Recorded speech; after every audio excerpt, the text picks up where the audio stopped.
नमस्कार, मैं हूं आपके साथ अंकिता और आइए अब खबरें देखते हैं विस्तार से।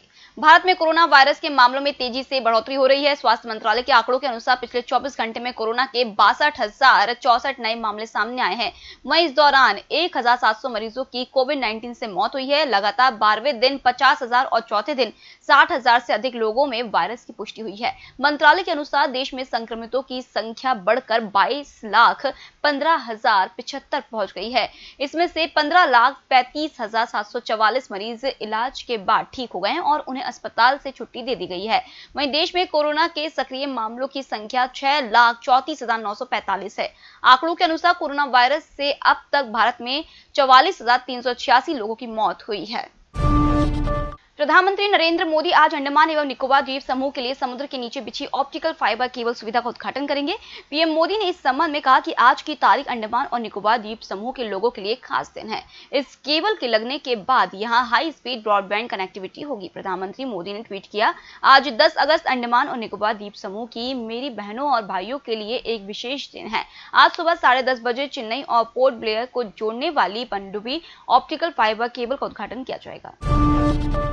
दिल्ली से सटे नोएडा सेक्टर 63 स्थित एक फैक्ट्री में बीती रात करीब 2 बजे भीषण आग लग गई, जिसमें सुरक्षा गार्ड की जलकर मौत हो गई। घटना की सूचना मिलते ही दमकल की गाड़ियां मौके पर पहुंची और आग को काबू में किया, लेकिन सुरक्षा गार्ड की जान ना बच सकी। पुलिस से मिली जानकारी के अनुसार नोएडा थाना फेज 3 क्षेत्र के सेक्टर 63 में स्थित बॉल पेन बनाने वाली एक फैक्ट्री में रविवार रात 2 बजे आग लग गई। आग की सूचना पाकर दमकल विभाग की 13 गाड़ियां मौके पर पहुंची और करीब 3 घंटे की मशक्कत के बाद आग पर काबू पाया गया। इस घटना में वहां तैनात सुरक्षा गार्ड की जलकर मौत हो गई। मुख्यमंत्री योगी आदित्यनाथ के गौतम बुद्ध नगर आगमन पर 2 दिन तक उनकी सुरक्षा में तैनात रहे DCP greater Noida zone Rajesh Kumar Singh की कोरोना टेस्ट रिपोर्ट पॉजिटिव आई है। उनका बेटा, सरकारी वाहन का चालक और गनर भी संक्रमित पाए गए हैं। चारों को अस्पताल में भर्ती कराया गया है। उनके संपर्क में आए अन्य लोगों की भी जांच कराई जा रही है। डीसीपी कोरोना काल में सुरक्षा व्यवस्था संभालने के साथ लगातार लोगों को कोरोना से बचाव के लिए जागरूक कर रहे थे। बकरा ईद और रक्षाबंधन पर जिले के मिश्रित आबादी वाले क्षेत्र की सुरक्षा व्यवस्था की जिम्मेदारी भी उन पर थी। उन्होंने बिलासपुर, दादरी, जेवर आदि क्षेत्रों में फ्लैग मार्च किया था। एम्स में भर्ती 12 वर्षीय दुष्कर्म पीड़िता बच्ची की हालत में कोई सुधार नहीं हुआ है। शुक्रवार को सर्जरी के लिए उसे न्यूरो आईसीयू में स्थानांतरित किया गया था, लेकिन अभी तक सर्जरी नहीं हो पाई है। बच्ची के शरीर में अन्य समस्याएं भी बढ़ रही हैं, इस वजह से सर्जरी नहीं हो पा रही है। उधर कल शाम रॉबर्ट वाड्रा पीड़िता का हाल जानने एम्स पहुंचे। उन्होंने पीड़िता के परिजनों से मुलाकात कर न्याय मिलने का भरोसा दिलाया। अस्पताल से मिली जानकारी के मुताबिक बच्ची की स्थिति अब भी गंभीर है। उसे लगातार वेंटिलेटर सपोर्ट देना पड़ रहा है। हालांकि सिर की सूजन कुछ कम हुई है, लेकिन अन्य समस्याओं के चलते सिर की सर्जरी नहीं हो पा रही है। सीटी स्कैन जांच में पता चला है कि बच्ची के सिर के अंदर चोट के गंभीर निशान हैं। भारतीय खाद्य सुरक्षा और मानक प्राधिकरण ने स्कूलों और अन्य शैक्षणिक संस्थानों में जंक फूड और अव्यवस्था खाद्य पदार्थों की बिक्री पर रोक लगा दी है। साथ ही FSSAI ने स्कूल परिसरों के 50 मीटर के दायरे में अव्यवस्था कर खाद्य पदार्थों की बिक्री और विज्ञापन पर प्रतिबंध लगा दिया है। यह कदम स्कूली बच्चों की सुरक्षा और पौष्टिक भोजन सुनिश्चित करने के लिए उठाया गया है। FSSAI खाद्य सुरक्षा और मानक अधिनियम के तहत नए सिद्धांतों को लागू कर रहा है। इसका मकसद स्कूली बच्चों के लिए सुरक्षित, पौष्टिक और गुणवत्ता युक्त भोजन उपलब्ध कराना है। मैं हूँ डेंगू फाइटर और मैंने अपने घर में इंसान के सबसे बड़े दुश्मन मच्छर को हराया है। अरे आप लोग सोच रहे होंगे कि मैंने इतनी बड़ी जंग जीती कैसे? तो आइए बताता हूँ। डेंगू मच्छर के काटने से होता है और पानी ठहरेगा जहाँ, मच्छर पलेगा वहाँ। इसीलिए उठाइए डेंगू के खिलाफ 5 बड़े कदम। छत एवं घर के आसपास अनुपयोगी सामग्री में पानी जमा न होने दें। सप्ताह में 1 दिन गमले, डिब्बे, बाल्टी, कूलर आदि का पानी खाली कर इसे सुखाकर भरें। कूलर में लगी पुरानी खस को जलाकर नई खस लगाएं। पानी के बर्तन को हमेशा ढक कर रखें।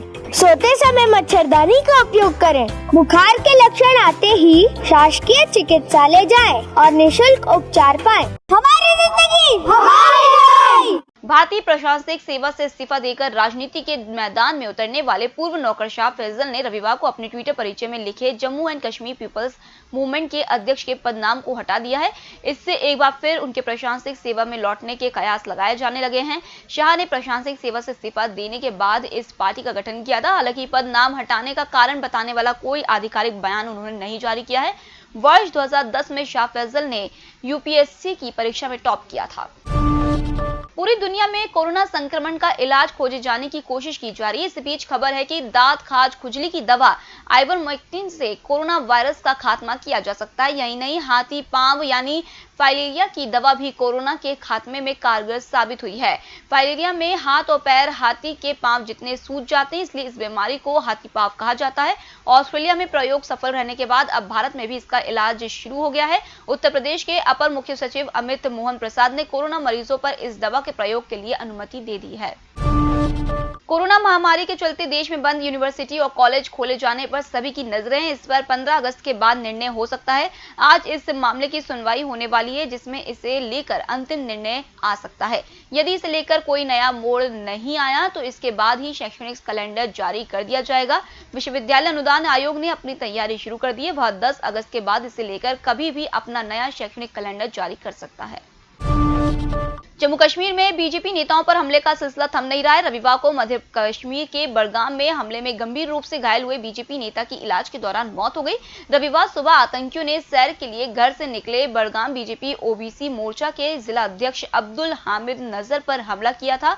बीजेपी नेता पर हमले से बौखलाए घाटी में पार्टी कार्यकर्ताओं के इस्तीफे की बाढ़ सी आ गई है। पिछले 24 घंटे में 8 नए इस्तीफे हाईकमान को सौंपे गए, जबकि पिछले 1 महीने में बीजेपी के 17 कार्यकर्ता इस्तीफा दे चुके हैं। दुनिया में कोरोना वायरस संक्रमण का आंकड़ा 1,98,00,000 को पार कर चुका है। इनमें 1,27,00,000 से अधिक मरीज ठीक हो चुके हैं, जबकि मृतकों की संख्या 7 लाख को पार कर चुकी है। अमेरिका में कोरोना संक्रमण के सबसे ज्यादा मामले दर्ज किए गए हैं। यहां अब तक 49,98,105 लोग संक्रमित हो चुके हैं और 1,62,425 लोगों की मौत हो गई है। वहीं दूसरे स्थान पर ब्राजील है, जहां संक्रमितों का आंकड़ा 30,12,412 हो गया है और मरने वालों की संख्या 1,04,77 है। लेबनान की राजधानी बेरूत में हुए शक्तिशाली विस्फोट के बाद अब लोगों का अपनी ही सरकार के खिलाफ गुस्सा फूट पड़ा। हजारों लोग सड़कों पर उतरे और सरकार के खिलाफ प्रदर्शन किया। प्रदर्शनकारी 3 मंत्रालयों में घुस गए और जमकर तोड़फोड़ की। उन्होंने संसद में भी घुसने का प्रयास किया, लेकिन सुरक्षा बलों ने इसे नाकाम कर दिया। इस दौरान लोगों की पुलिस के साथ हिंसक झड़प हुई। इसमें एक पुलिस अफसर की मौत हो गई और सैकड़ों लोग घायल हुए हैं। पूरी दुनिया कोरोना वायरस महामारी से निपटने के लिए जूझ रही है। ऐसे में न्यूजीलैंड एक मिसाल की तरह उभर कर सामने आया है। यहाँ पिछले 100 दिनों से घरेलू स्तर पर संक्रमण का एक भी मामला सामने नहीं आया है। न्यूजीलैंड में मार्च के अंत में सख्ती से लॉकडाउन लागू कर संक्रमण को पूरी तरह काबू कर लिया गया था। उस समय यहाँ सिर्फ 100 लोग ही वायरस से संक्रमित थे। पश्चिम अफ्रीका के नाइजर में कुछ बंदूकधारियों ने सहायता कर्मियों के समूह पर हमला कर दिया। उन्होंने 6 फ्रांसीसी नागरिकों समेत 8 लोगों की गोली मारकर हत्या कर दी। अधिकारियों ने बताया कि मृतकों में एक स्थानीय गाइड और एक ड्राइवर भी शामिल है। हमलावर मोटरसाइकिल से आए थे और पहुंचते ही उन्होंने फायरिंग कर दी। तिलाबेरी इलाके के गवर्नर तिरजानी इब्राहिम ने इस बात की जानकारी दी। पाकिस्तान में पिछले 3 दिन से हो रही भारी बारिश के कारण लगभग 58 लोगों की जान चली गई। अधिकारियों ने इस बात की जानकारी दी है। राष्ट्रीय आपदा प्रबंधन प्राधिकरण ने कहा कि बारिश के कारण आई बाढ़ से खैबर पख्तूनख्वा प्रांत सबसे ज्यादा प्रभावित हुआ है। इस इलाके में 19 लोगों की मौत हो गई है। सिंध में 12 लोगों की मौत हो गई है। गिलगित बाल्टिस्तान में 10, पंजाब में 8, बलूचिस्तान में 8 और पाकिस्तान के अवैध कब्जे वाले कश्मीर में 1 व्यक्ति की मौत हुई है। फिलहाल इस बुलेटिन में इतना ही। आप बने रहिए एमएस टीवी के साथ। नमस्कार।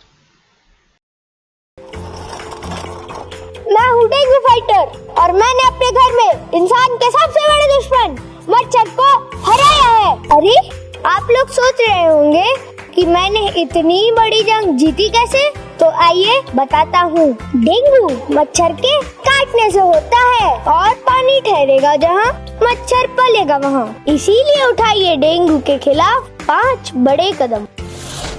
छत एवं घर के आसपास अनुपयोगी सामग्री में पानी जमा न होने दें। सप्ताह में एक दिन गमले, डिब्बे, बाल्टी, कूलर आदि का पानी खाली कर इसे सुखाकर भरें। कूलर में लगी पुरानी खस को जलाकर नई खस लगाएं। पानी के बर्तन को हमेशा ढक कर रखें। सोते समय मच्छरदानी का उपयोग करें। बुखार के लक्षण आते ही शासकीय चिकित्सालय जाएं और निशुल्क उपचार पाएं। हमारी जिंदगी हमारी